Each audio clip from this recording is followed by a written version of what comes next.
Tuberculosis, an ancient adversary, yet remains a global challenge.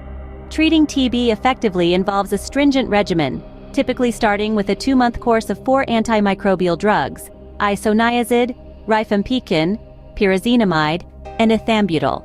This is followed by a continuation phase lasting about 4 to 7 months, where isoniazid and rifampicin are taken. Resistance to drugs is a formidable obstacle in tuberculosis management. Multi-drug-resistant TB requires even more complex treatment strategies, often including second-line drugs like fluoroquinolones and injectable medications such as amikacin.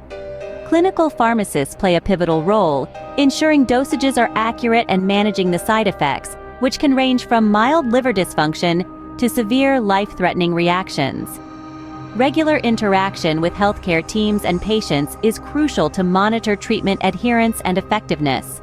Remember, staying informed with the most current practices and guidelines from reputable sources like the World Health Organization is essential for combating this persistent disease. Stay updated, stay vigilant,